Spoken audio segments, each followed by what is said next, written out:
अक्सर सोचता हूँ, मेरी जिंदगी कितनी सादा थी। क्या शायद मैंने खुद ही उसे सादा समझ लिया था ताकि दिल को तसल्ली रहे। हमारा मोहल्ला लाहौर के पुराने हिस्से में था, जहाँ गलियां तंग थीं और मकान एक दूसरे से जुड़े हुए, जैसे सबकी जिंदगियां आपस में उलझी हुई हों। मैं अपनी माँ के साथ उसी पुराने 2 मंजिला मकान में रहता था, जिसके सहन में एक पुराना जामुन का दरख्त था, जिसकी जड़ें शायद हमारे खानदान की तारीख से भी ज्यादा गहरी थी। हर सुबह माँ की आवाज मुझे जगाती थी, जैसे उसका नरम सा "उठ जा, स्कूल नहीं जाना" मेरी जिंदगी की पहली हिफाजत की दीवार हो। मैं उठकर अपनी धुंधली आंखों से माँ का चेहरा देखता और उसकी पेशानी पर वो लकीरें, जो हर साल गहरी होती जा रही थी, मेरे दिल पर भी उभर आती। मैं नहीं जानता था कि उन लकीरों में कितनी दुआएं और कितने दुख छुपे थे।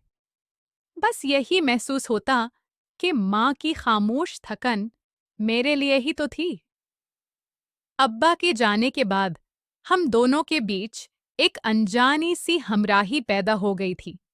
हम चुपचाप खाना खाते, कभी कभी माँ मुझे प्यार से देखकर मुस्कुरा देती और मैं झीप जाता।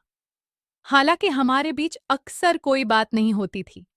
घर के आंगन में वही पुराना रेडियो पड़ा था, जिससे शाम को कभी कभार कवाली सुनाई देती और हम दोनों थोड़ी देर के लिए अपने गम भूल जाते। पड़ोस में शकीर भाई रहते थे। उनकी उम्र मुझसे शायद 5 साल बड़ी होगी। उनकी आंखों में कुछ ऐसा था जो मुझे हमेशा बेचैन कर देता। वो अक्सर शाम को महाले के नक्कड़ पर दोस्तों के साथ खड़े रहते और सिगरेट पीते। कभी कभी मेरा दिल चाहता उनके पास जाकर बैठूं, कुछ सीखूं, कुछ मर्दानगी का पता चले। लेकिन मेरी माँ का सख्त लहजा कानों में गूंजता, "इन लिफिंगों से दूर रहना, ये तुम्हें भी बिगाड़ देंगे।" और मैं फिर चुपके से घर लौट आता। माँ के कहने पर मैं 10वीं के इम्तिहान की तैयारी कर रहा था। हालांकि किताबें खोलकर बैठ जाना मेरे लिए सबसे मुश्किल काम था। जब भी किताब खोलता, शकील भाई की आवाज, माँ के बिगड़े मोहल्ले में सब के अपने अपने छोटे राज थे। आरिफ चाचा की बेटी की खामोश नजरें, जो अक्सर मेरी तरफ उठ जाते, या मोहल्ले की खाला बेगम, जो सबके घरों की खबरें रखती थीं और मीठी हंसी में तल्ख बातें छुपा लेती थीं। मैंने सीख लिया था कि इस मोहल्ले में सब कुछ नजर आता है, मगर असल बातें फिर भी छुप जाती हैं। फिर एक दिन माँ ने मुझसे कहा, "आजकल तुम कुछ उदास उदास से लगते हो, क्या बात है?" मैं मुस्कुरा दिया, जैसे सब ठीक हो।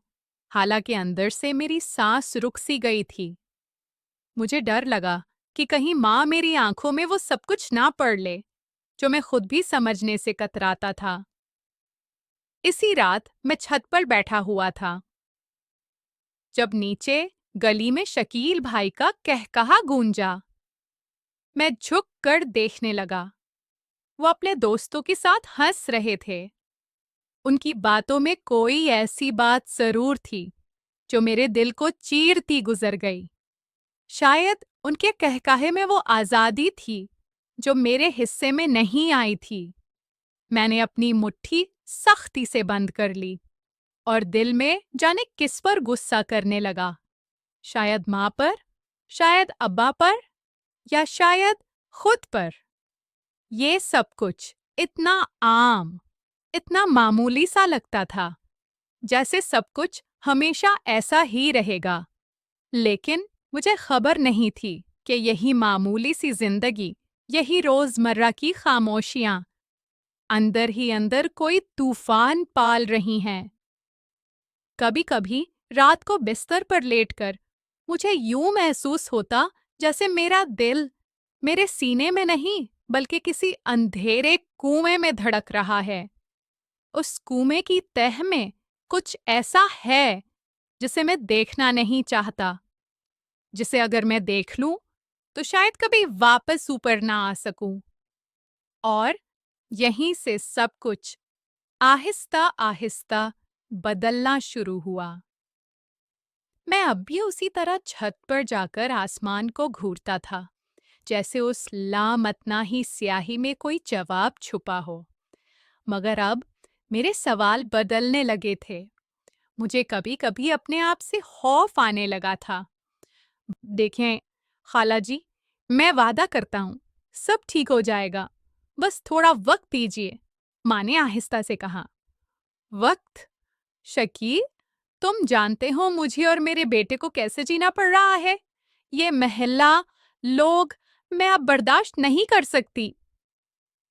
मेरा दिल जैसे किसी ने मुट्ठी में ले लिया। माँ शकील भाई से क्या बात कर रही थी? ये सब क्यों इतना खुफिया था? मैं चुपचाप अपने कमरे में चला आया। दिल में खौफ की एक अजीब सी लहर उठ रही थी। अगले ही दिन मैंने देखा कि माँ ने अपने गले का वो सोना भी उतार दिया था, जो हमेशा पहने रखती थी। वो कहते थे ये अब्बा की आखिरी निशानी थी।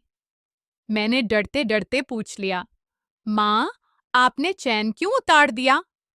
माँ ने चूक कर मेरी तरफ देखा, फिर नजरें झुकाकर कहा, बस ऐसे ही, गर्मी बहुत है। मुझे उसकी आवाज में एक खोखलापन महसूस हुआ, जो शायद पहले कभी न था। शकील भाई अब अक्सर हमारे घर आने लगे थे। कभी माँ से बातें करते, कभी मुझे हंसकर कहते, आओ, बाहर चाय पी, थोड़ा दिल बहलेगा। मैं इनकार कर देता। मुझे उनकी मौजूदगी में अजीब सा घट महसूस होती। एक रात मैंने शकील भाई को माँ के कमरे से निकलते देखा। वो दबे पांव थे, जैसे कोई चोर हो।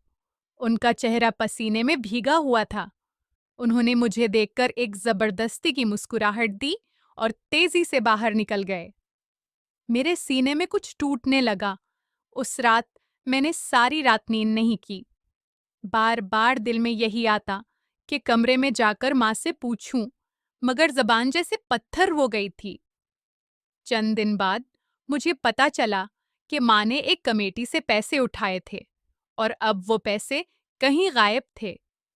जब मैंने दबी जबान में पूछा, माँ की आंखें भीग गईं। उसने कहा, सब ठीक हो जाएगा, बस तुम फिक्र ना करो। पर कैसे ना करता, मैंने माँ को कभी इतना बेबस नहीं देखा था। फिर एक दिन शाम को जब मैं वापस आया, देखा माँ किसी से फोन पर बात कर रही थी। उसकी आवाज कप कपा रही थी। नहीं, कुछ समझे बगैर गर्दन हिलाकर अंदर चला आया, मगर दिल में खौफ का कांटा उतर गया। कौन सी बातें? लोग क्या कहते हैं? क्यों कहते हैं? शकीर भाई का रवैया भी बदलने लगा था। अब वो मुझसे नजरें नहीं मिलाते थे, बल्कि अक्सर मेरी मौजूदगी में चुपचाप बाहर निकल जाते। एक दिन मैंने हिम्मत करके उनसे पूछ लिया, शकील भाई, आप और माँ सब ठीक है ना?